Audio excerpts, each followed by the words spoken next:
নাতনি সুস্থ হতে রানীর ওপর দিয়ে সব রাগ কমে গেল শুক্লার। সম্পূর্ণ জানতে ভিডিওটিতে একটি লাইক করে প্রথম থেকেই দেখতে থাকুন। গল্পের শুরুতেই দেখা যায় বিনায়ক চলে এসেছে হসপিটালে আর জিজ্ঞেস করে, হ্যাঁ রে, আমার নাতনি কেমন আছে? দুর্জয় তখন বলে, বাবা বাবা কিচ্ছু বুঝতে পারছি না, ওর শরীরটা শুধু নীল হয়ে যাচ্ছে। আমরা সবাই খুব চিন্তার মধ্যে রয়েছি, ডাক্তাররাও তাদের সেরা চিকিৎসাটা করছে, কিন্তু যতক্ষণ না সুস্থ হচ্ছে ততক্ষণ কিছুই বলা যাচ্ছে না। এরপরেই দেবু তখন বলে, দুর্জয় দুর্জয় তুমি একটু শান্ত হও। এই সময় তোমাকে তোমার ধৈর্যের লেভেল বাড়াতেই হবে, কিছু করার নেই। বাড়ির সবাই ইতিমধ্যেই খুব ভেঙে পড়েছে। দুর্জয় বলে, কি করে ঠিক থাকবো বলো তো সেজ বৌদি? প্রত্যেকটা মুহূর্তে এত চিন্তার মধ্যে রয়েছি, সেটা আর কাউকে বলতে পারছি না। বারবার মনে হচ্ছে ওর কিছু হবে না তো, ও সুস্থ হয়ে যাবে তো। এর মধ্যেই বিনায়ক বলে, সুস্থ তো হতেই হবে। যেমন মা সাহসী, সব বিপদে ঠিক এগিয়ে গিয়ে নিজেকে বাঁচিয়ে নেয়, এই মেয়েকেও তো তেমন হতে হবে। যতই বিপদ আসুক না কেন মোকাবিলা করতে হবে। আর আমি জানি রানীর মেয়ে তো রানীর মতোই সাহসী হবে, সেটা কি আর বলার অপেক্ষা রাখে নাকি? তাই এর মধ্যেই দুর্জয় বলে, কি করব বুঝতে পারছি না। আর অন্যদিকে চলে এসেছে ডাক্তারবাবু আর বলে, ডক্টর দুর্জয় সেনগুপ্ত, আমরা একটা সিদ্ধান্ত নিয়েছি। অনেক সময় মায়ের গরমে, মায়ের আদরে বাচ্চারা তাড়াতাড়ি রেসপন্স করে, তাই বাচ্চাটাকে আমরা মায়ের কাছে দেবো বলে ঠিক করেছি।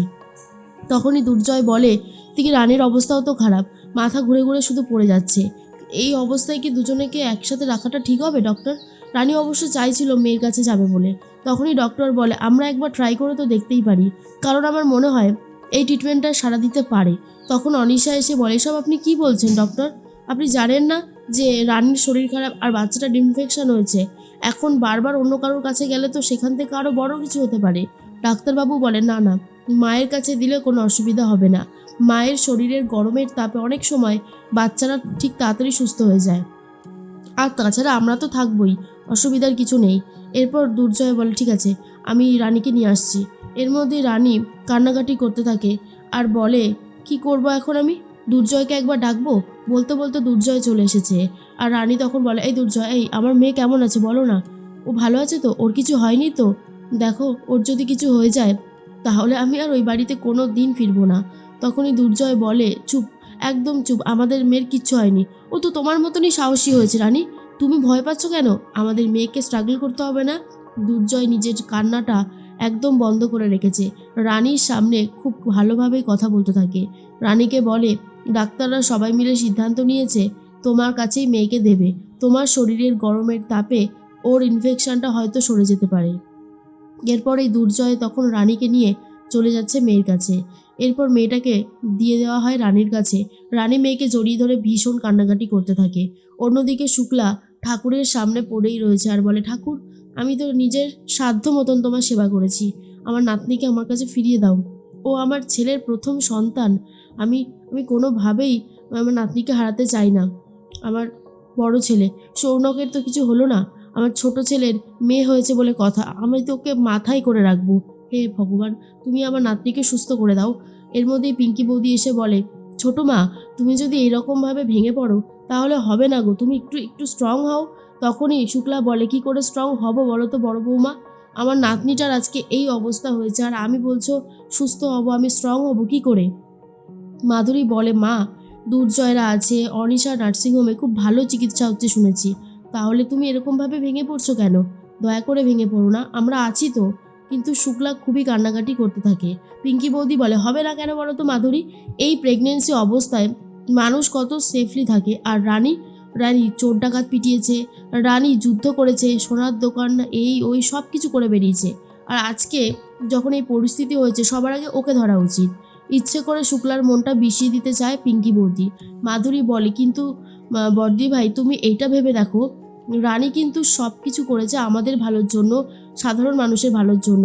যখনও এই বাড়িতে মানে এসেছিল তখন থেকে ও কিন্তু একটার পর একটা বিপদে নিজেকে সামিল করেছে, বিশেষ করে যখন আমাদের বাড়িতে ডাকাত পড়লো সেই কথাটা ভাবো। শুক্লা বলে, তোমরা চুপ করো না, এখন আমরা বলছি বাচ্চাটার কথা, আর তোমরা এইসব কেন বলছো? রানী বাচ্চাটাকে পাওয়া মাত্রই বলতে থাকে, সোনা ওঠ না সোনা, কত কষ্ট করে তোর বাবা তোকে জন্ম দিয়েছে, তুই আমাকে এইভাবে ছেড়ে চলে যেতে পারিস না বল। এই ওঠ না, এই সোনা ওঠ। আমার মাও না আমাকে রেখে চলে গেছিলো জানিস, তুই যদি আমাকে রেখে চলে যাস তাহলে তোর মাও বেঁচে থাকবে না, সেও এই পৃথিবী থেকে অনেক আগেই বিদায় নিয়ে নেবে। কথা বল না রে। কান্না কর না, তুই বোঝা না যে তুই ভালো আছিস। এরপর রানীও খুব কান্নাকাটি করতে থাকে। ডাক্তারবাবু বলে, দেখুন ম্যাডাম, এইরকমভাবে ভেঙে পড়বেন না, আপনি ওকে জড়িয়ে ধরুন, দেখুন কিছু একটা মিরাকেল ঘটতেই পারে। এরপর দুর্জয়ও ভেঙে পড়ছে। দুর্জয়ও বুঝতে পারছে না মেয়েটা আদৌ সুস্থ হবে কিনা। বাইরে সবাই চিন্তা করছে। তখনই রিতম বলে, সত্যি এখন মনে হচ্ছে ওদেরকে ওইভাবে বেবি মুনে না পাঠালেই হয়তো ভালো হতো। আর এই বড় বৌদি যেভাবে জোর করছিল না, আমিও না আর কিছু বলতে পারলাম না। দেবু তখন বলে, যা হবার তা তো হয়েই গেছে রিতম, এখন এ সমস্ত বলে আর কি হবে বলো তো। সব থেকে বড় কথা, এখন আমাদের ধৈর্য ধরতে হবে, এছাড়া আমাদের আর কোনো উপায় নেই। ভগবানকে ডাকো, ঠিক ভগবান সাড়া দেবে। ভগবান এতটাও নিষ্ঠুর না, এতগুলো মানুষের প্রার্থনা ভগবান নিশ্চয়ই শুনবে। এরপরে রানী খুবই কান্নাকাটি করছে আর বারবার বাচ্চাটাকে বলে, ওঠ না সোনা, ওঠ না। কিন্তু কিছুতেই সে আর কোনো কান্নাকাটি করে না। অনেকক্ষণ বাদে গিয়ে একটু নড়ে উঠেছে আর তারপরেই কান্নাকাটি করতে শুরু করেছে। গায়ে যে নীল দাগটা পড়েছিল সেটাও রিমুভ হয়ে গেছে। এইসব দেখার পর ডাক্তারবাবুরা বলে, মনে হচ্ছে ইনফেকশনটা একেবারেই সরে গেছে, আর কোনো ভয়ের কারণ নেই। এটা শোনার পর দুর্জয় তো ভীষণই খুশি হয়ে যায় আর বলে, দেখি দেখি, হ্যাঁ রানী, আমাদের মেয়ে একদম সুস্থ হয়ে গেছে। দুর্জয় তখন বলে, আমাদের মেয়ের আর কোনো কষ্ট হচ্ছে না। এরপরেই রানীও খুব খুশি হয়ে যায় আর বলে, আমি ওকে নিয়ে বাড়ি ফিরতে চাই ডাক্তারবাবু। ডাক্তারবাবু বলে, দেখুন আজকে তো কোনোভাবেই সম্ভব না, তবে আশা করছি কালকে হয়ে যাবে। অনিশা মনে মনে বলে, শুধুমাত্র এই জয়ের জন্যই আমাকে এত কিছু নাটক করতে হচ্ছে।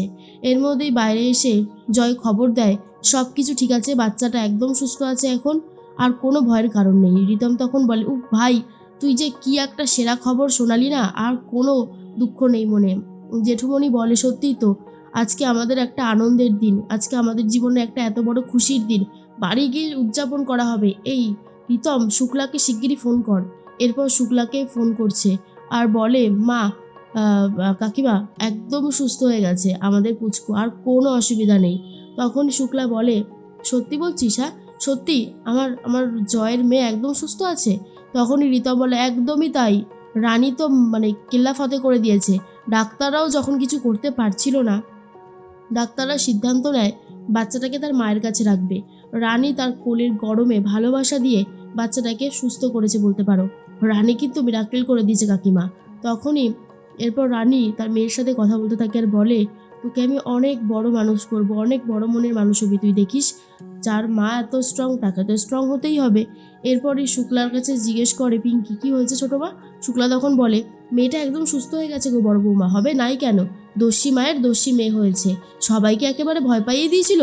আমি ঠাকুরকে ডাকলাম আর আমার নাতনি একেবারে সুস্থ হয়ে গেল। আর কারোর উপরে আমার রাগটাগ নেই, আমার নাতনি এখন সুস্থভাবে বাড়ি ফিরে আসুক, এইটাই আমি শুধু চাইছি। আমার তো মনটা ছটফট করছে বড় বৌমা, কেমন হয়েছে দেখার জন্য, মায়ের মতো হয়েছে নাকি বাবার মতন হয়েছে।